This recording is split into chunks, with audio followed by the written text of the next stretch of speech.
Nasubukan mo na ba ang nauusong tank build carry ngayon sa gold lane? Kung hindi mo pa ito nasusubukan, pues panoorin mo ang video na to para ito'y iyong matutunan. Napakaganda nito kasi bukod sa tumatagal ka sa laban dahil makunat ka, nagdi-deal ka rin ng totoong true damage at napakasakit mo. Kahit naka-tank build carry ako, napakataas ng KDA ko. Ayan, tignan nyo, 11,511. Hello class, I'm Professor Joseph at this time ituturo ko sa inyo kung paano ginagamit si carry na naka-tank build. Ito kasi ang uso ngayon. Hindi naman ako sobrang galing at hindi naman ako sobrang lakas, kaya kung may mga pagkakamali at pagkukulang ako dito sa video, pakilagay sa comment section at babasahin ko. Sa mga hindi pa naka-follow sa aking page dyan, pa-follow naman po at pa-share na rin itong video kapag nagustuhan nyo. Ang emblem na gamit ko dito kay carry ay basic common emblem na may Trill, Festival of Blood, and Brave Smite. Upang magamit natin ng tama ang isang hero, dapat maunawaan natin yung mga skills na meron siya. Ang passive ni carry ay light wheel mark, kung saan nagkakaroon ng mark yung kalaban niya, at kapag nastakan mo ng 4 yan, magkakaroon ng totoong true damage at masakit yan para sa kalaban. Ang first skill ni carry ay tinatawag na spinning light wheel, kung saan hinahagis niya yung kanyang mga blades. Ayan o, tingnan nyo, umiikot-ikot lang siya doon. At masakit yan kapag tinamaan ka, lalong-lalo na kapag nagmahal ka at iniwan ka. Ang second skill naman ni carry ay tinatawag na phantom step, kung saan parang nagsa-side step lang siya tapos may iniiwan siyang shuriken. Kapag pinindot mo to at tatama yan sa kalaban, syempre masakit rin yan kapag tinamaan ka yan. Bahala na kayo dyan. Ang ultimate naman ni carry ay tinatawag na speedy light wheel, kung saan bibilis yung kanyang pag-atake at pagtakbo. At ang pang-counter dito, mas maganda pa, tumakbo ka na lang kapag makita mo si carry na nag-ulti. Ayan, tignan nyo naman, napakasakit niyan kapag naka-ulti si carry.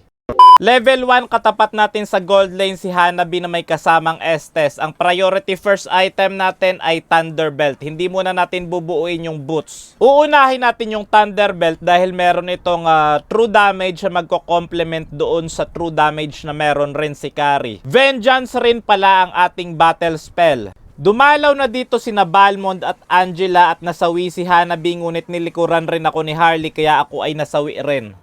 Si Hanabi ay nakipag 1v1 sa dalawa dahil kasama ko si Angela. Ayan, tingnan nyo naman yung bakbakan. May kasama kong Angela dito at si Hanabi hindi na rin talaga siya makakatakas kasi grabe rin yung slow. Ito ang pangalawang beses na ako ay masasawi. Pinasok ako ni Harit dito sa Torre at ang buhay niya rin ang magiging kapalit. Kakakuha ko lang din pala ng aking first core item na Thunderbelt. Ang kagandahan dito sa gold lane carry na naka-tank build, kahit early game pa lang pwede ka na kaagad tumulong kasi may damage ka na. Ayan, nabigyan ko dito si Harit at yung Hanabi ay isusunod natin kaya makaka-double kill ako dito. Ang sakit, di ba?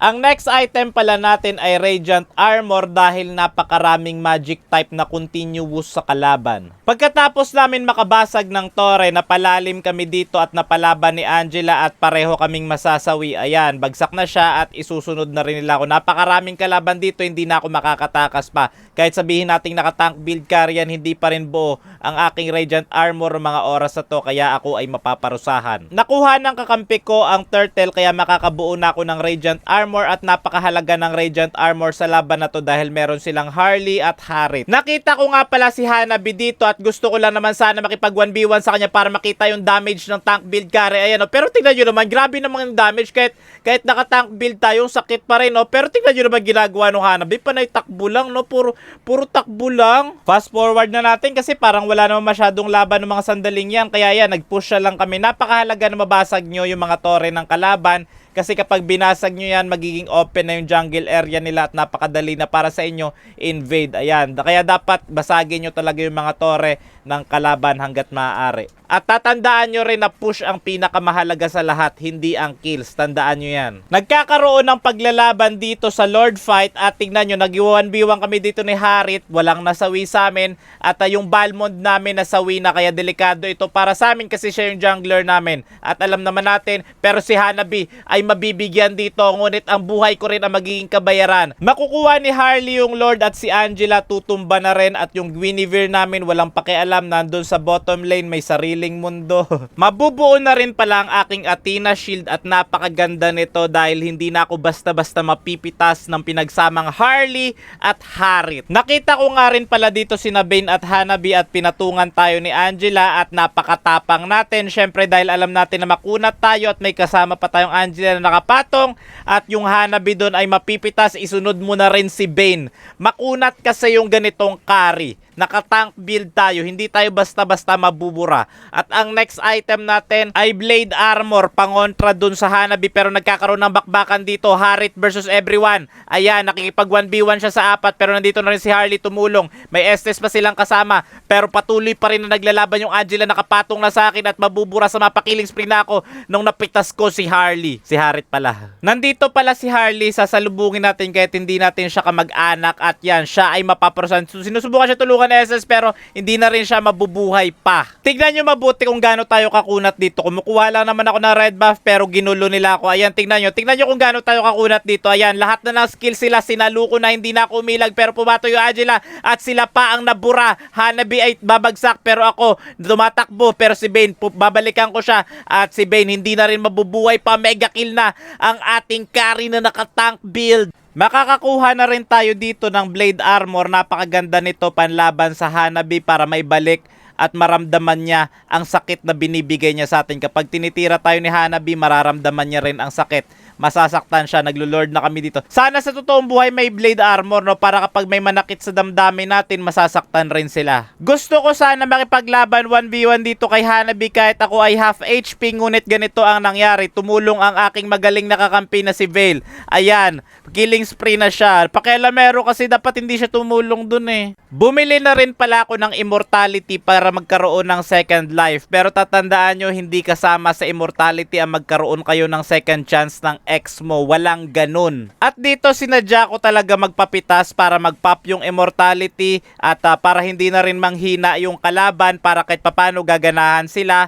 at papalitan ko yung immortality ng Rose Gold Meteor. Magic Blade muna tayo dahil kulang pa nga ang pera at nagmamarcha na sila sa gitnang middle lane. Ang tanong, mababasag ba nila to? Harley sinusubukan puksain si Angela. Guinevere dumedepensa rin pero mababasag nila ang gitnang middle lane. Naglapag na rin ang ipo-ipol doon si Vale. Bagsak dito si Hanabi. Tumatakbo na ang tatlong mga miyembro ng kalaban. At si Guinevere susubok pumasok dito pero hindi tumama yung kanyang talon. Hinahabol ni Vale na may kasamang Angela yung kalabang Harley pero makakatakas naman ito. At si Harit nakikipag 1v1 sa siya ay tutumba sa kamay ng isang Guinevere. Maglo-lord na kami dahil kulang ang kalaban namin pero dedepensa muna ako dito sa ilalim na bottom lane. Kinakailangan ko na rin umalalay dun sa pagkuha ng lord dahil nga napitas ni Harley si Guinevere kaya 4 na lang kami at magkakaroon ng labanan dito kung saan si Bane makikipag 1v1 sa dalawa at siya ay tutumba sa kamay ni Balmond. Master kila siya. Hinahabol na rin namin dito si Harley pero alam ko na babalik siya dito sa kanyang sombrero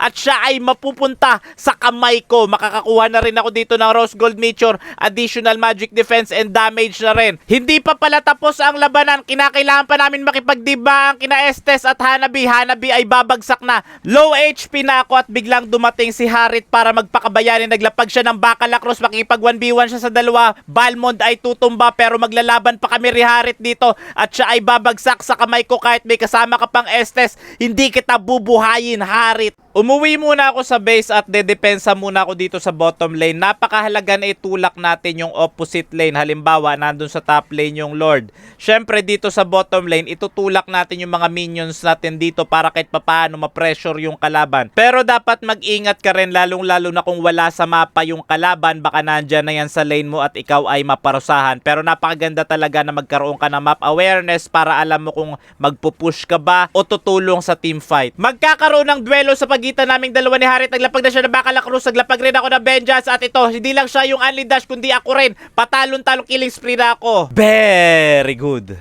Very good. Pansamantala muna akong aatras dahil wala pa akong ultimate at nandyan na rin si Harley at yung Lord ng kalaban ay magmamarcha sa middle lane. Fast forward ko na kasi wala naman naging laban doon at dedepensa pa kami dito. Binenta ko yung aking boots at papalitan ko ng immortality ngunit hindi sapat yung pera na meron ako. Padidepensahan namin yung Lord. At si Harley susubukan akong pitasin ngunit hindi niya alam na naka-tank build ito. Wala siyang damage. Tamang depensa lang din talaga kami dito. syempre gustong-gusto na nila tapusin. Nakikipaglaban pa sa akin si Hanabi. Yung mga pating hindi tatama. Nahihirapan kami lumaban sa kanila dahil nga yung Hildo ng Estes napakatindi. Bagsak na rin dun si Harit at naghahabol kami ng kalaban. Sino ang tutumba sa kanila? Yung Harley nila, mahuhuli namin dito. Tinamaan siya ng Special Migration ni Guinevere. Bagsak na siya. Nagkaroon ako ng assist. Sinahabol na rin nila si Bane. At si Bane ay tutumba. Double kill na yung Angela. Estes na lang ang natitirang buhay sa kanila. Ngunit hindi na rin magtatagal ang kanyang buhay. At magmamarcha na kami dito sa middle lane upang tapusin ang labang ito. Pabilisin na natin to. Ten, ten, tenen. Ten, ten, tenen. Ito Torelak na namin to. Tapos na yung laban dito, syempre. Baka tank build carry yan. Diba? Victory! Diba? Ganyan mag tank build carry. Subukan nyo na at pa-share na rin itong video. Salamat po.